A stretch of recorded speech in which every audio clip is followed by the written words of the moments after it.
Bonjour et bienvenue à vous sur Nbaraki, la chaîne qui parle de NBA comme un putain de baraki. Présentation rapide de la chaîne, ma gueule au milieu, de la musique à côté et du gameplay là-bas. Et ça ira sans doute pas plus loin que ça. On parlera que de NBA, le reste on s'en bat les steaks façon l'an 40, mais complètement du style. C'est là pour l'instant, c'est la Coupe du Monde, on s'en bat les couilles. C'est bientôt il y aura les Jeux Olympiques, on s'en rebat les couilles, d'autant plus que c'est à Paris. C'est voilà, c'est t'as joué en P2 bourgeoise, machin, on s'en bat les steaks total. Moi-même, j'ai joué 15 ans de basket et j'étais tellement mauvais qu'à la fin en P4 liégeoise, ils voulaient plus de moi, tout le monde s'en rebat les steaks et exagérait. Donc voilà, on cause sérieux, on cause que NBA. Et il y aura souvent une cigarette, il y aura souvent une bière sur le côté, tout ça, machin, comme des bons gros baraquis qu'on est. Et c'est comme ça que ça va se passer. Et donc voilà, sujet brûlant, sujet du jour pour cette première vidéo, mon GOAT. Mon GOAT, et alors petite nuance, nuance importante évidemment, il y a le GOAT et il y a mon GOAT. Ok, mon GOAT c'est Larry Bird, hein, c'est dans le titre de la vidéo, hein, je spoil personne. Et mon GOAT, il se trouve que c'est pas le GOAT. Le GOAT, le GOAT, le seul, l'unique, le vrai, celui qu'on nous envie sur Mars, celui pour qui la galaxie entière télécharge ses vidéos de compilation YouTube, c'est Michael Jordan. Fermez tous vos putains de gueules, je veux rien savoir. C'est Michael Jordan et personne d'autre. C'est voilà, si t'es de la team hyper vieux et que tu crois que c'est Will Chamberlain ou Dr. J, je suis désolé, si t'es de la team un peu plus jeune et que tu penses que c'est LeBron, oh putain mon pauvre, ou encore Kobe, bon allez c'est déjà un peu mieux quoi, ou même Steph Curry, tout ça, enfin voilà, fermez tous vos putains de gueules, je veux rien entendre, je veux rien savoir. Le GOAT, le seul, l'unique, l'ultime, celui de la galaxie, c'est Michael. Ceci étant dit, il se trouve que mon GOAT à moi, c'est Larry. Larry Bird, Larry légende. Et donc du coup, on va parler de Larry Bird alors. Donc j'ai préparé le coup, hein. C'est pour pas non plus raconter trop de la merde et perdre le fil de mes idées, j'ai pris quelques notes. Voilà, j'espère que ça se voit bien à la caméra, hein. Ok, ça c'est fait. Et donc Larry, que dire sur Larry, un petit point stat pour commencer. Donc sur l'ensemble de sa carrière, monsieur Larry Bird, 24 points, 10 rebonds, 6 ou 7 passes. Voilà, hein, au calme, machin. Alors toujours dans les stats, multiple All-Star, hein, je crois qu'il est plus de 10 fois All-Star. Multiple All-NBA, hein, aussi bien All-NBA que... Et s'il était défensif ou pas, mettez-moi dans les commentaires s'il était dans la All-NBA Defensive Team, je pense pas, attention j'ai pas été vérifié sur Wikipédia, j'en ai rien à foutre. Toujours dans les stats, triple MVP, triple putain d'MVP, même Jokic qui pourtant l'aurait sans doute mérité, et même lui il a pas eu quoi. Hein, même Curry, donc Curry l'aurait pas mérité pour sa troisième année, mais putain voilà, même Curry l'a pas eu non plus. Le triple MVP, donc ça reste historique jusqu'ici. Larry Bird, 3 fois MVP, 3 fois d'affilée, putain de sa mère. Triple champion aussi, alors pas 3 ans d'affilée, hein, je crois que c'est 82, 84, 86, enfin bref, on s'en bat un peu les steaks, hein. Les équipes de cons, style les Rockets, c'est les Suns, tout ça, hein, ils ont mangé leur mère. Et qu'est-ce que tu veux, les Lakers? Les Lakers, on va aussi en parler, hein. C'est-à-dire, on va en parler, on va pas en parler. On n'aime pas les Lakers, on n'aime pas les méchants Lakers, les vilains Karim et les méchants Magic Johnson, tout ça. Mais s'il y a bien un truc qu'il faut reconnaître à ces Lakers-là, c'est que ça a été sans doute les plus formidables adversaires que les Celtics ont rencontrés. Avec les Pistons et les Sixers, certainement. Bref, retour à Larry. Donc le point stat, il est déjà quasi fini. Hein. C'est qu'est-ce que tu veux que je te dise d'autre quoi. C'est le mec pour son époque. Il a des stats incroyables. Des stats de fou. Alors en plus, on pourrait même s'imaginer, hein, j'avais prévu le coup, tu vas faire la différence entre les stats en saison régulière, les stats en playoff, tout ça. C'est les stats en playoff. Hop, ça pète vers le haut, quoi. C'est Larry, c'est la légende. C'est le mec qui assure ultime, toujours. Et toujours avec style. Alors, hein, c'est comme vous avez du gameplay là et que vous aurez pas de vidéo là, c'est tout ce que je vais vous dire maintenant, c'est il va falloir l'imaginer dans votre petite tête, hein, prendre votre petits souvenirs comme ça, hein, et aller rechercher éventuellement les compilations YouTube qui sont toutes à voir et revoir jusqu'à l'infini. Et putain, mais Larry quoi. Qu'est-ce que je peux dire sur Larry qui a pas déjà été dit? Alors, d'abord le fiel, avant le miel, d'abord le fiel, et il a un shot dégueulasse. Et tu vois ce truc là qui vient de nulle part et qui personne ne comprend comment ça rentre. Pourtant, putain, qu'est-ce que ça rentre, hein, comme papa dans maman, c'est l'abus total. Donc c'est vraiment une forme de shot super derrière, loin de la tête, comme ça. Voilà, c'est le shot de Larry est franchement dégueulasse. Voilà, c'est peut-être un des seuls rares trucs qu'on peut lui reprocher, c'est qu'il a pas un beau shot. Il a un excellent, un incroyable shot, mais il est pas beau. Voilà, à part ça, qu'est-ce qu'on peut reprocher à Larry? Je sais bien qu'il y a beaucoup de ces détracteurs qui disaient ouais machin, le gars il sait pas défendre, ouais, il est vieux, il est lent, machin, tout ça. Tu sais quoi les mecs, la même gueule. Allez voir les compilations YouTube, allez voir les stats de Larry sur les styles. Rendez-vous bien compte que je crois que c'était contre les Rockets en 80, je sais plus combien. Il est passé à un style d'un quadruple double. Donc plus de 10 points, plus de 10 rebonds, plus de 10 passes, et alors 9 styles, putain, 9 interceptions, hein. Donc voilà, je connais pas de mauvais défenseur qui fasse 9 interceptions. Voilà, voilà, si toi t'en connais, ben, tu me le mets en commentaire, hein, et puis je t'enverrai te faire enculer, tout ça. Bref, Larry n'était pas du tout un mauvais défenseur, au contraire c'était même un bon défenseur, avec la hargne, avec la grinta, avec tout ce qu'il faut pour aller gagner des matchs, enfin, quoi, tu vois, c'est le nombre, hein, ça c'est un truc qu'on voit un peu moins dans les compiles YouTube, mais le nombre de passes hein, qui fait comme ça, tu vois, façon Kevin Love, passe de quarterback, mon vieux, à 30 mètres, putain, mais juste dans les mains de son attaquant, quoi. Le nombre de passes qu'il a fait comme ça est incroyable. Il faut s'imaginer, quoi, tu vois, c'est Larry qui fait un style, qui se retourne et puis qui fait... qui prend le rebond défensif, qui se retourne et qui fait... Mais c'est un truc de malade. Le mec, il est complètement ailleurs, hein. Donc ça, c'est pour les passes de loin. Alors il a également des passes d'un peu moins loin, c'est-à-dire on va dire quoi, c'est il récupère la balle au milieu, hein, côté gauche près de la ligne de fond, et à une main, et il t'allume D. Jones, quoi, tu vois ce que je veux dire, qui est parti sur la contre-attaque et il perce la défense comme ça avec une passe à la Ginobili, ou plutôt avec une passe à la Larry que Ginobili a magnifié derrière, hein. Bon, le débat est ouvert, on verra bien.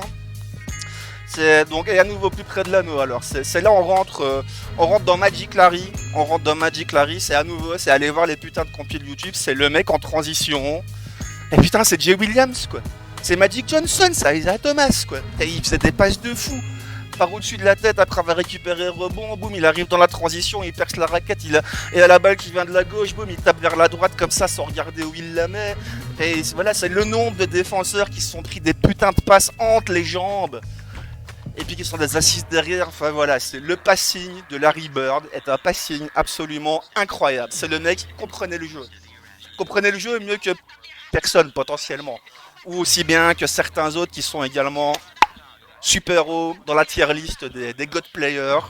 Donc voilà, le passing de Larry, la défense de Larry, le passing de Larry. On va revenir à son shot. Le shot de Larry, bon bah qu'est-ce que tu veux que je te dise hein, c'est un peu le mec qui a démocratisé le 3 points à son époque, alors il n'était pas le seul, hein, on sait bien qu'il n'était pas le seul. Mais voilà, c'est aller voir à nouveau les highlights de Larry, c'est le mec à 3 points, c'est un seigneur quoi.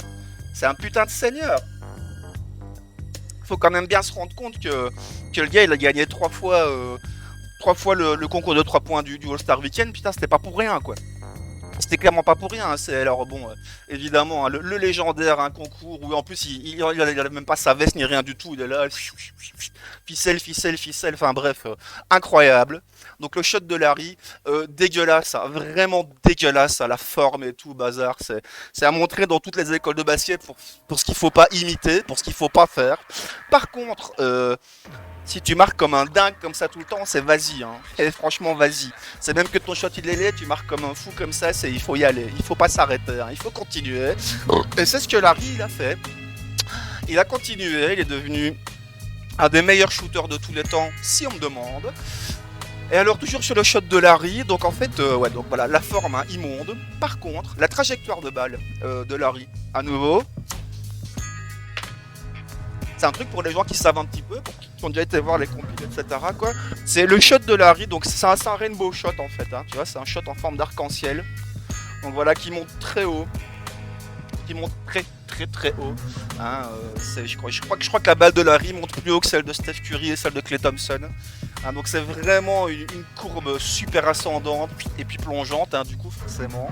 Alors voilà, c'est l'autre extrême, hein, dans l'autre sens, le shot le plus plat de la ligue, c'est Kawhi Leonard. Alors bon, Kawhi Leonard il ficelle, hein, c'est pas le souci.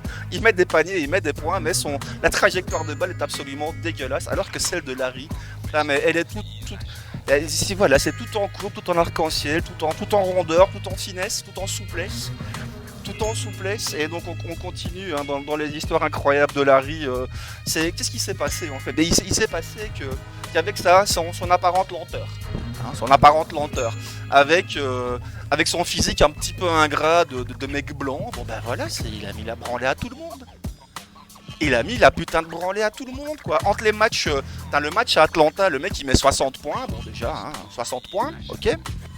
Mais en plus, c'est le gars, il est tellement fort, il est tellement ailleurs, il est tellement loin dans la galaxie, que t'as même le banc d'Atlanta qui finit par s'enjailler sur Larry, quoi.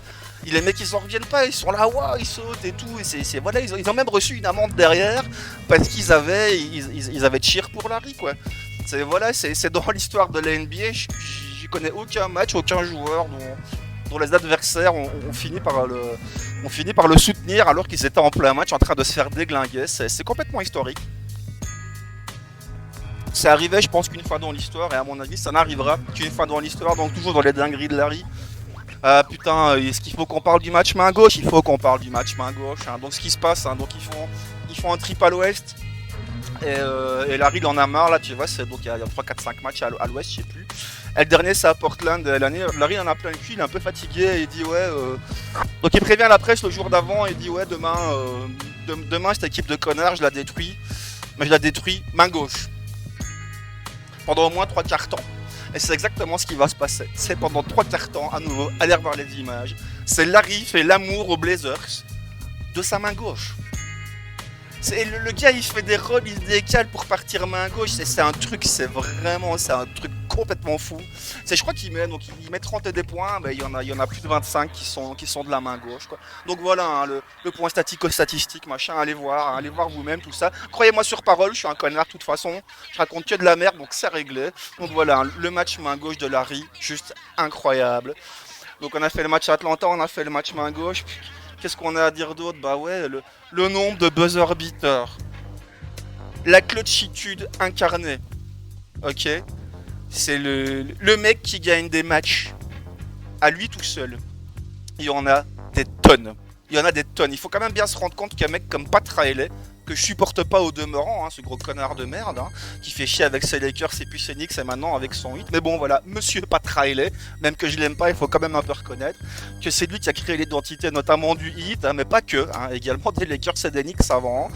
Et qu'est-ce qu'il a dit sur Larry? Il a dit en fait, si je dois choisir un joueur pour gagner le match, bah, je vais prendre Jordan pour le dernier shot, quoi. Pas de problème. Mais si je dois choisir un joueur pour me sauver la vie, je prends Larry Bird. Et ça veut tout dire. Ça veut dire que Larry, il est encore plus haut que Michael sous cet aspect-là, en tout cas. Donc voilà, on rappelle le GOAT. Le GOAT c'est Michael, le GOAT c'est MJ, Larry c'est pas le GOAT, c'est mon GOAT. Et on va encore continuer d'en parler. Qu'est-ce qu'on a encore à dire sur Larry? Putain, les phases en transition de Larry, quoi. Le hustle de Larry, qui est capable de plonger pour des ballons, de les rattraper sur la ligne de fond et puis de te faire une passe comme ça derrière la tête parce que, tu sais, tu vois, on va la rechercher là-bas. Et puis on continue et boum, la balle revient en give and go et on va mettre un Thomas derrière. Enfin voilà, c'est Larry Bird, bordel, était capable de dunker. À nouveau, allez revoir les vidéos, allez revoir les images. C'est Larry Bird, il a mis des tomards. Et il a mis des tomards de grands malades, quoi. Tu vois, des rivers et tout, machin. Enfin, c'est assez impressionnant de se rendre compte qu'un mec comme ça qui a l'air ingrat physiquement, quoi, tu vois, qui a l'air lent, qui a l'air emprunté, qui machin. C'est le gars, il faisait l'amour à toutes les défenses, quoi. Hein? Alors, il faisait l'amour, bon, bah, c'est plutôt du viol, hein, dans le cas de Larry, hein, c'est plutôt du viol. Mais le mec était absolument phénoménal. Un grand truc de malade, quoi. Mais vraiment, hein, on parle d'un mec qui est ailleurs à ce niveau-là, quoi. Voilà, la vision du jeu. C'est la compréhension du jeu. Je crois que c'est Red Auerbach qui dit c'est les mecs sur le terrain, ils jouent aux petits chevaux, ils jouent aux pions, et Larry il joue aux échecs, quoi. 3 coups devant tout le monde. Voilà. La cabesse à l'intelligence de jeu. Et alors, hein, évidemment, vu qu'on parle de Larry, on ne peut pas ne pas parler du trash talk de Larry. Donc c'est une époque complètement révolue. Malheureusement, si tu me demandes, hein, ça passerait plus du tout aujourd'hui ce que Larry était capable de dire ou capable de faire. C'est mettre les rookies en PLS, mettre les champions en PLS, mettre tout le monde en PLS, rien qu'avec un peu de blabla. C'est un truc qui est plus possible de nos jours, qui n'existe plus malheureusement. Et alors dans les grandes histoires de Larry Bird, allez hop, Xavier McDaniels, qui à l'époque jouait au Sonics, il reste 2 secondes, 3 secondes, 4 secondes, je sais plus exactement. Il regarde Xavier et lui dit je vais avoir la balle et je vais m'écarter et je vais shotter et je vais marquer. Et t'as Xavier McDaniels qui lui répond ouais, ouais, je sais bien que c'est toi qui vas avoir la balle, tracasse pas, je suis prêt. Et effectivement, boum, rentré en touche. Larry qui prend la balle, petit step back, boum, ficelle. Alors c'est pas ficelle, hein, mais c'est panier. Et c'est match quasi gagné. En fait, il reste 1 ou 2 secondes sur le clock. Et il regarde Xavier McDaniels, il regarde le clock et il fait ah putain, je voulais laisser 0 sur le pendule, quoi. Voilà, c'est pour t'imaginer à quel point le mec il est loin, quoi. C'est quand ils ont fait la Dream Team, quand ils ont fait le scrimmage contre les petits jeunes, hein, Jamal Mashburn, Chris Webber, tout ça. Il a absolument détruit la jeunesse parce que en fait leur corps du premier match ils étaient un peu mal là, hein. Les Dream Teamers là ils ont pris un peu de haut les petits jeunes et donc ils ont perdu. Et alors je sais plus qui c'était, hein. Il y a un des joueurs qui sort comme ça, il fait pas, à mon avis il fait pas attention, il se rend pas compte de ce qu'il fait, il se rend pas compte de ce qu'il dit. Il dit à Larry, eh ben purée t'étais meilleur dans les années 80. T'as le lendemain mon vieux, la revanche quoi. T'as Magic Johnson, la balle à Larry, la balle à Larry, la balle à Larry. C'est le mec, il cherche que Larry. Et pendant 7, 8, 9 attaques d'affilée, je sais pas exactement, il prévient le gars, il lui dit écoute voilà, je vais recevoir la balle, je vais faire un fake sur la gauche, je vais partir à l'intérieur, et je vais faire un petit déposé. Et puis boum, c'est exactement ce qu'il fait. Et petit déposé. L'attaque suivante, je lui dis écoute là voilà ici, je vais prendre post-up, je vais me retourner, je vais rentrer, et je vais skyhook main droite. Hop, il prend la balle post-up, il s'en retourne, skyhook main droite. À la prochaine, c'est voilà, je vais recevoir la balle, je vais faire une feinte, tu vas partir en arrière, je vais shotter et te laisser sur place. Boum, il fait sa feinte, le mec part en arrière, boum, il shot, il le laisse sur place, c'est panier. Et je crois qu'il lui en met voilà 7 ou 8 d'affilée comme ça, en lui disant je vais faire ça. Prépare-toi mon gars, parce que c'est ça qui t'arrive. Et Larry il le fait quoi. Et Larry il le fait. Donc voilà, je connais absolument aucun autre joueur qui était capable de faire ça. Parce qu'il faut dire qu'il. Donc voilà, il l'a fait avec Xavier McDaniels, il l'a fait ici avec les jeunes de Team USA. Mais il l'a fait à tout le monde quoi. Tu vois, c'est le truc du écoute, voilà, je vais recevoir la balle et il va se passer ça. Et je vais marquer, je vais gagner le match. Il l'a fait à tout le monde. Alors je me souviens encore à nouveau hein, une histoire à Phoenix. Une histoire à Phoenix, donc match très serré quoi. Et alors t'as Casey Jones malheureusement qui call timeout avant que la balle arrive dans les mains de Larry qui shot et qui marque et qui gagne le match en fait. Mais vu que Casey Jones a fait timeout, ah bah baiser, panier annulé, tout ça machin, temps mort. Donc Larry il est dégoûté. Il arrive près de Casey, lui dit l'espèce de gros. Donc il dit pas espèce de gros fils de pute, mais il le pense tellement fort que à mon avis ça a dû se voir. Il lui dit bon écoute là je suis pas content. Vas-y, on fait plus ou moins la même action, on fait machin, il me faut la balle et je shot au même endroit. Et t'as Casey Jones qui lui répond mais ta gueule Larry, c'est moi le coach ici, on fait comme ça, on fait pick and roll sur Haynes qui remonte en tête de raquette et éventuellement après on te cherche. C'est absolument pas du tout ça qui s'est passé. C'est Larry, il est arrivé sur le terrain, il a dit à tout le monde écartez-vous, laissez-moi la place. Et à nouveau pareil quoi, il arrive à se démarquer, à prendre la balle, il se retourne sur un pied de la ligne des 3 points. Et il gagne le match. Il gagne le match 2 fois. Cette fois-là, si tu vois ce que je veux dire quand tu vois, il gagne le match une fois pour du beurre et puis une fois pour de bon. 2 fois plus ou moins la même action. Enfin voilà, qu'est-ce que tu veux que je dise sur Larry qui n'a pas déjà été dit? En réalité, je sais pas vraiment, donc j'oublie sans doute plein de trucs, plein d'histoires, plein d'anecdotes, plein de mots. Vous irez voir tout ça. Je vous fais confiance. Voilà, c'est tout pour moi aujourd'hui. On se revoit bientôt pour causer d'NBA comme à Baraki. Ciao à tous, je vous aime.